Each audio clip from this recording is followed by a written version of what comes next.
আমাদেরকে অনেকেই মৃত্যুর ভয় দেখায়।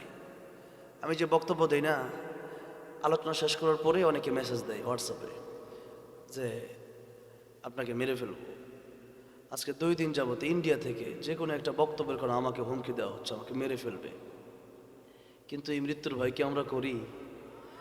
আরে বিড়ালের মতো বাঁচার দরকার নাই 500 বছর, সিংহের মতো 1 ঘন্টা বাঁচতে চায়, ঠিক না বেঠে? উসমান হাদি মারা গেছেন, শহীদ হয়েছেন, মারা যায়নি, শহীদ হয়েছেন। সে উসমান হাদি যাকে 1 মাস আগেও মানুষ চিনত না, এখন নাম বললেই মানুষ চেনে, যার জানাজায় লক্ষ লক্ষ মানুষ উপস্থিত হয়েছে, মানুষ কেঁদেছে যার জন্য, অসংখ্য মাহফিলে যার জন্য দোয়া হয়েছে। কেন? বিড়ালের মতো বাঁচে নাই, সিংহের মতো বেঁচেছে, ঠিক না বেঠে? ঠিক তেমনি আমরাও মরণের ভয় পাই না, কারণ আমাদের অন্তরে সবচেয়ে বেশি ভালোবাসা আল্লাহর জন্য। আমরা জানি মৃত্যু ছাড়া আল্লাহর সাথে দেখা করা সম্ভব না, ঠিক না বেঠিক? আল্লাহ বলেন তোমাদের অন্তরে সবচেয়ে বেশি ভালোবাসা আমার। ওয়াল্লাযীনা আমানু আশাদ্দু হুব্বান লিল্লাহ।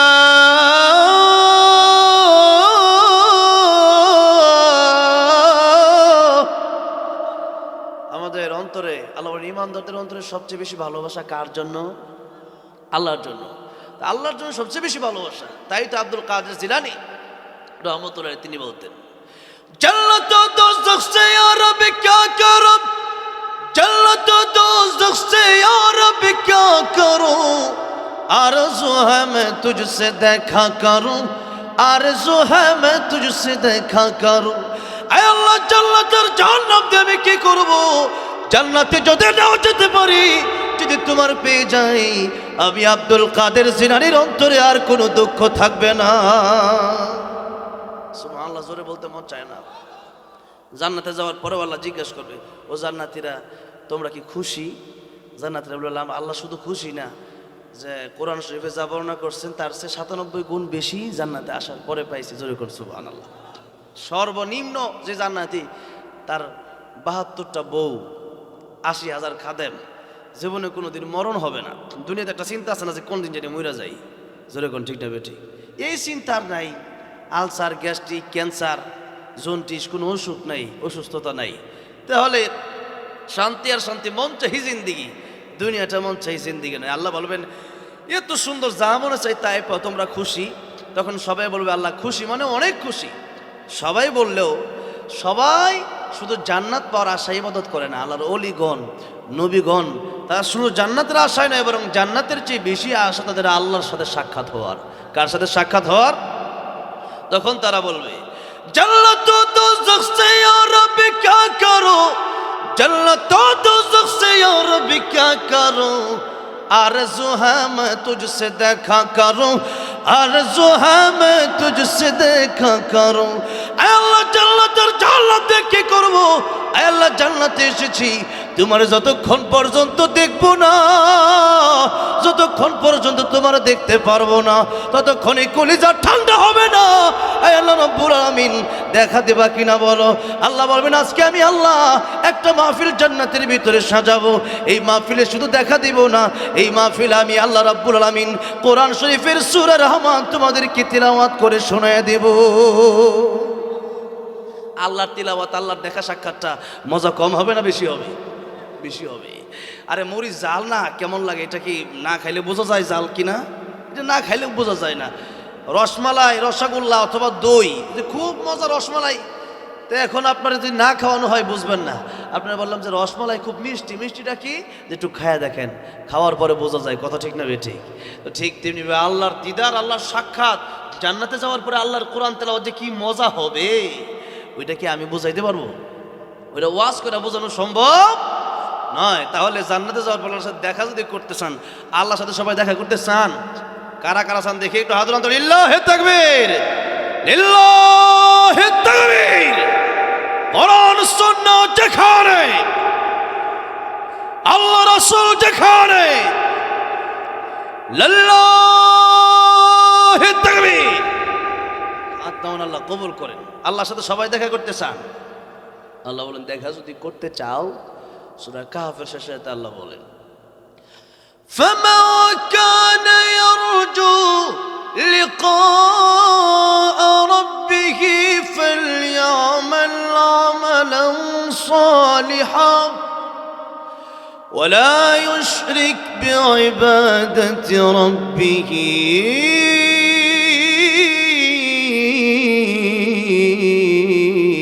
أحدا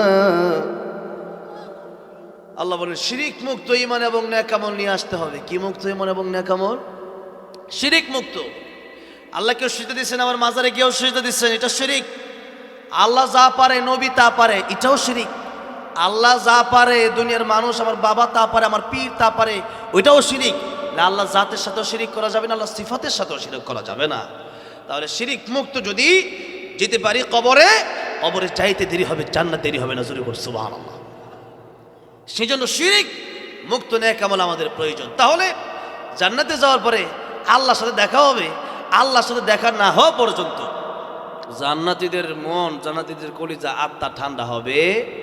তাহলে বলেন যে আল্লাহর সাথে দেখা করার জন্য আল্লাহর নবীরা এত পাগল ছিলেন, নবীরা এত পাগল ছিলেন, ওই আল্লাহর সাথে দেখা করার জন্য আমাদেরও পাগল হওয়া দরকার আছে না নাই?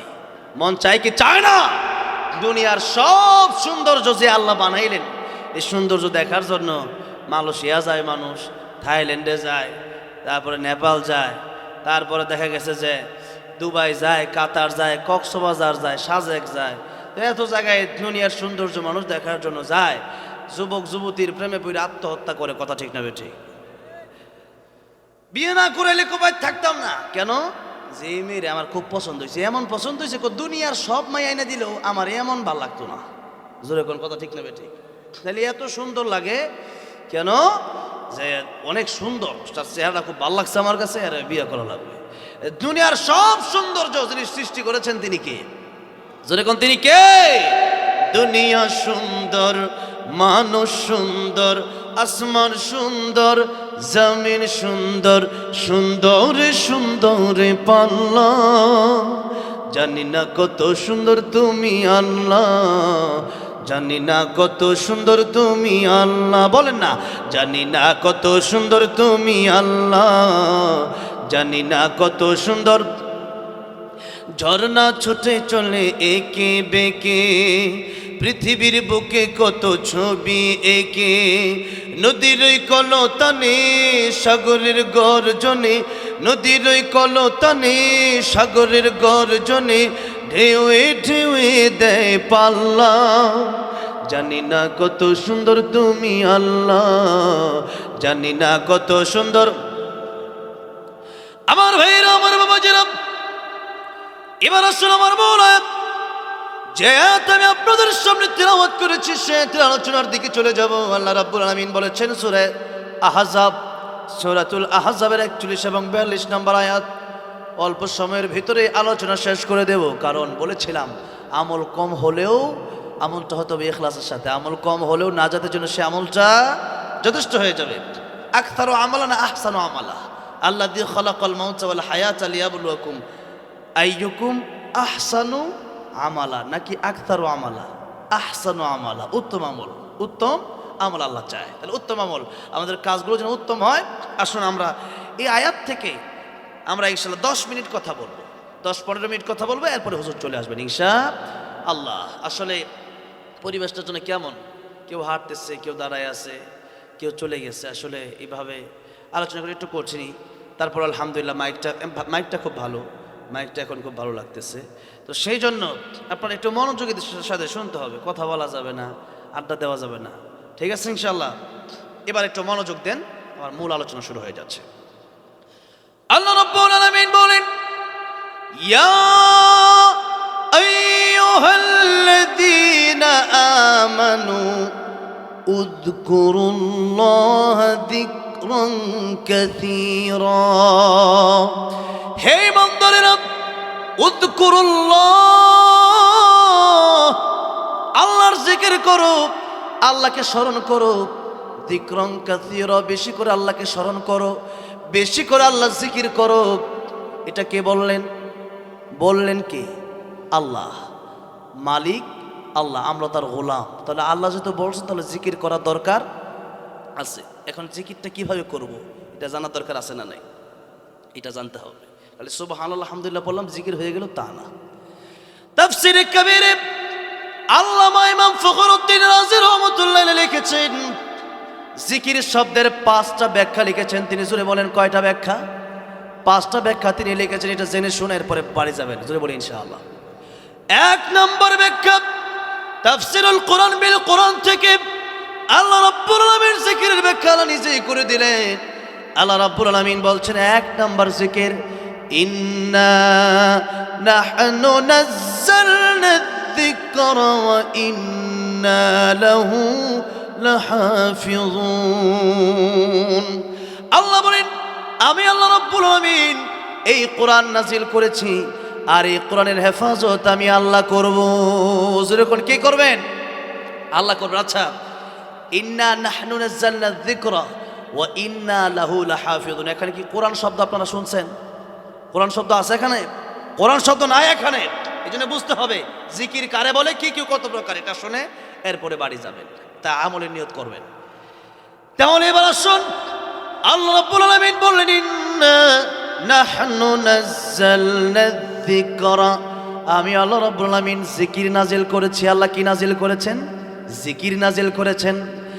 আল্লাহ রাব্বুল আলামিন জিকির বললেন, কিন্তু যত তাফসীরের কিতাব আছে, সমস্ত তাফসীরের কিতাব, তাফসীর ইবনে কাসির, তাফসীরে কবির, তাফসীরে মারিফুল কোরআন, তাফসীরে মাসির, যত তাফসীর আছে সমস্ত তাফসীর খুলে দেখবেন এই তাফসীরে লেখা আছে আমি আল্লাহ কোরআন নাজিল করেছি, হেফাজত করব আমি আল্লাহ। আল্লাহ রাব্বুল আলামিন এই কোরআন নাজিল করে আল্লাহ হেফাজত করবেন। এই দুনিয়াতে যত বই আছে, যত কিতাব আছে, এই কিতাবগুলো পরিবর্তন হতে পারে কি পারে না? এই কিতাবগুলো ধ্বংস হতে পারে কি পারে না?